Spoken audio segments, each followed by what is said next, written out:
Memedon Manten, bagian ketujuh, karya Sepia, dibacakan oleh Deva Sastravan. Saat hari mulai beranjak siang, pintu rumah terbuka dengan setengah didobrak. Kemudian sesang langkah kaki berlari kecil menuju arah dapur. Saat kepalanya menyembul dari balik pintu kamar, dan ternyata itu adalah Mbak Mila. Mbak Mila memandang ke arahku sejenak. Kemudian ia mengalihkan pandangannya ke arah dapur. Tanpa bicara sepatah kata pun padaku, langkah kaki yang terasa sedang buru-buru dari Mbak Mila membuatku tertegun sejenak. Masih pada posisi yang sama, rebahan di atas kasur dengan selimut tebal yang menutupi seluruh badan karena badanku terasa dingin. Di pagi yang sebentar lagi akan beranjak siang itu, aku hanya bisa mengira-ngira apa yang terjadi lagi. Firasatku mulai tidak enak saat pintu kamar tempat aku berada kembali ditutup rapat oleh Simbo. Mimik wajah Simbo terlihat cemas.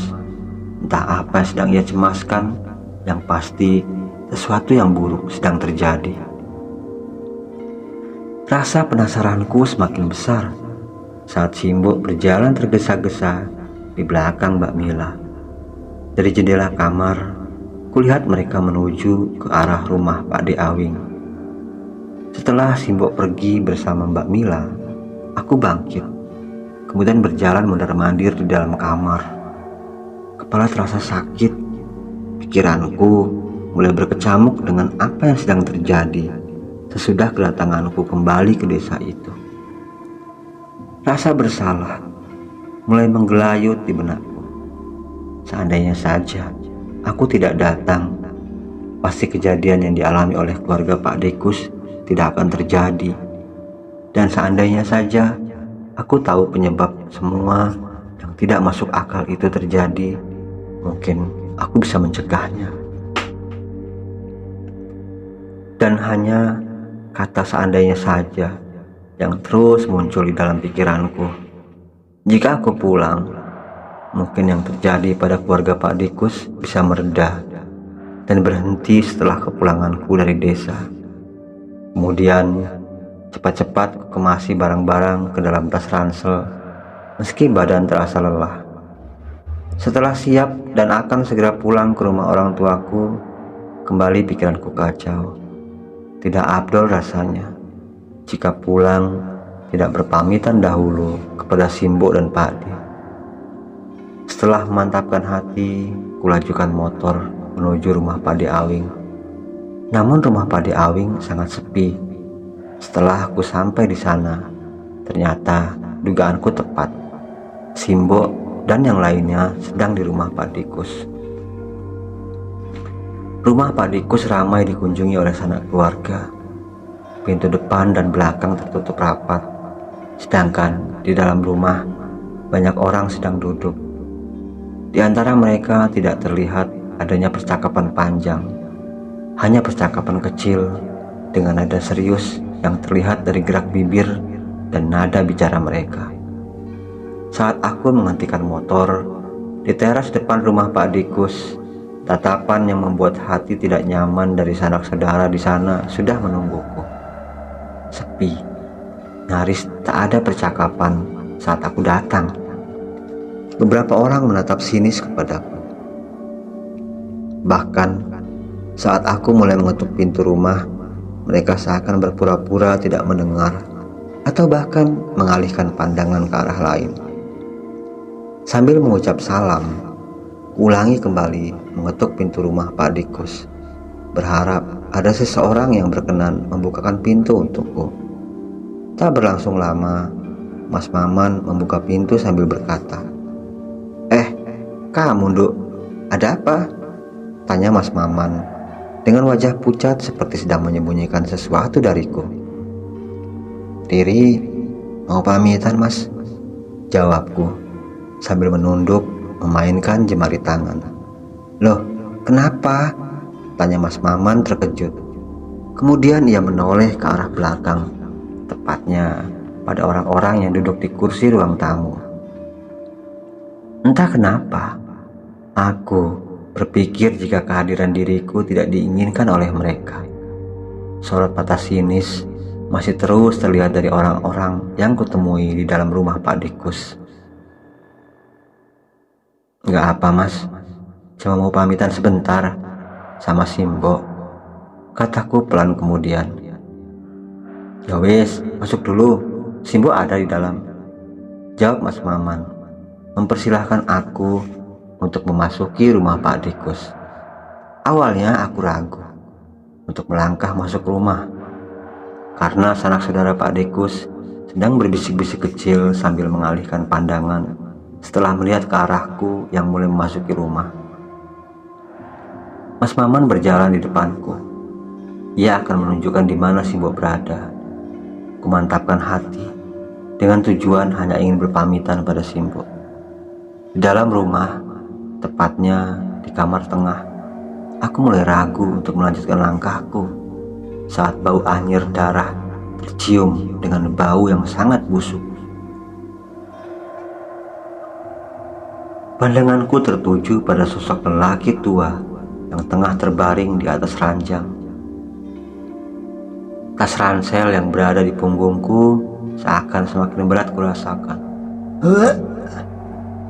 Suara berat dengan mulut terbuka lebar dari Pak Dikus yang sesekali memuntahkan darah berwarna kehitaman dari mulutnya.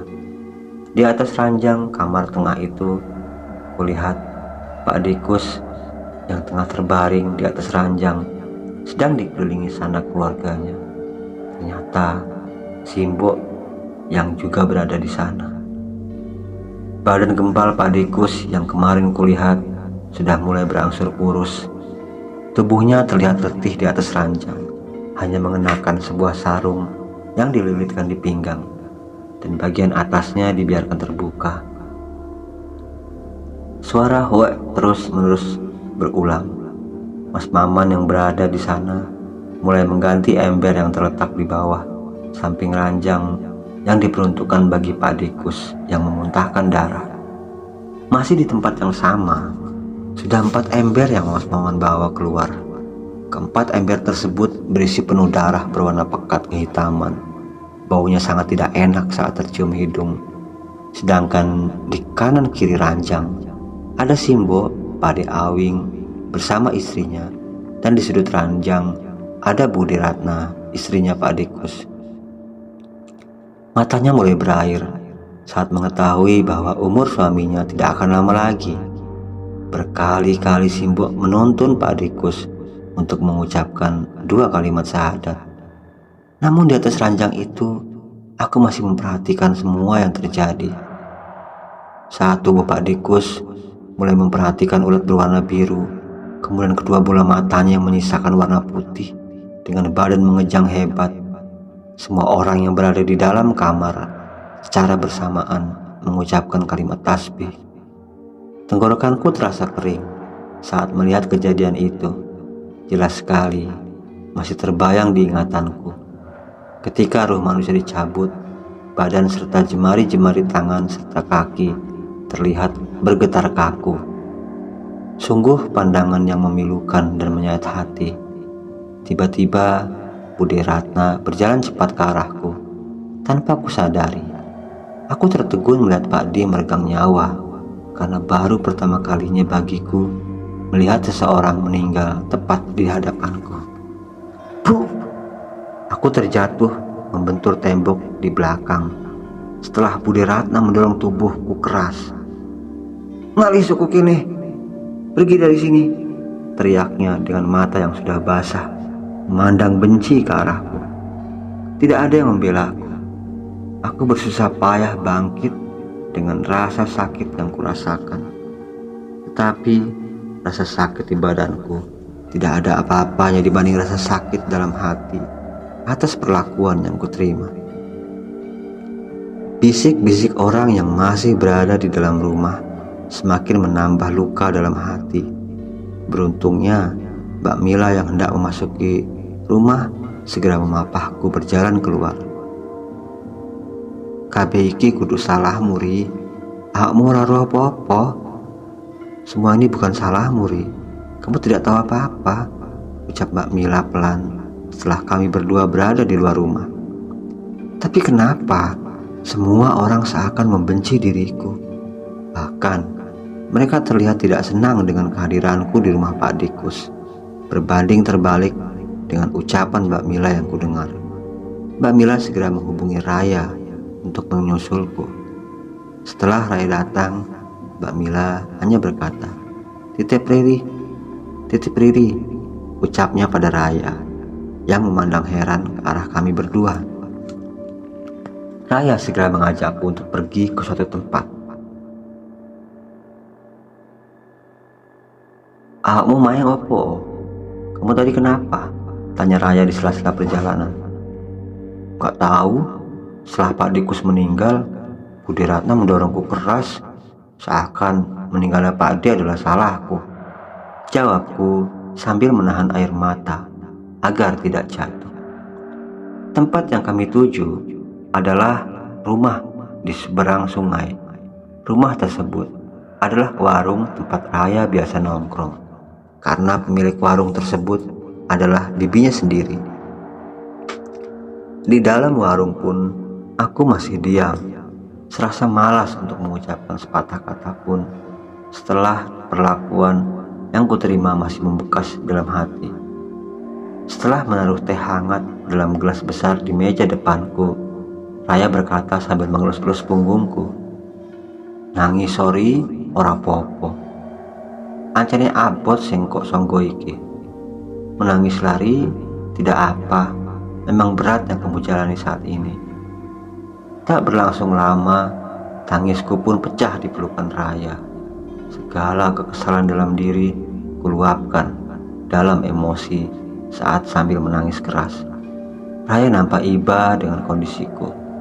Ia mengulurkan pundaknya untukku bersandar di saat semua orang membenci dan menyalahkan diriku atas kejadian yang terjadi pada keluarga Pak Dikus. Dan Raya juga satu-satunya orang yang tidak pernah meninggalkan diriku dalam menghadapi masalah yang kualami. "Mulai kok bengi, tur kene karo aku. Mulai nanti malam tidur di sini denganku," ucap Raya pelan, mencoba menenangkan diriku. "Aku mau pulang saja, Rai," jawabku. "Gak gampang langsung pulang setelah masalah ini kejadian, Ri," sela Raya menahan keinginanku untuk pulang. "Kalau kamu pulang sekarang, yang ada kedua orang tuamu juga akan celaka seperti yang dialami Pak Demu. Kamu ngerti gak?" "Hah? Kenapa bisa?" Aku terkejut mendengar penuturan Raya. "Kok bengi? Tak jelas no. Sing penting saiki awakmu udah tenang dhisik. Nanti malam aku jelaskan. Yang penting sekarang kamu tenangkan diri dahulu." Demikian tadi Momen Manten bagian yang ke-7, sebuah cerita yang ditulis oleh Sepia dan dibawakan oleh saya, Deva Sastravan. Terima kasih sudah berkenan untuk mampir ke channel ini dan mendengarkan cerita ini. Sampai bertemu lagi di Momen Manten bagian yang ke-8.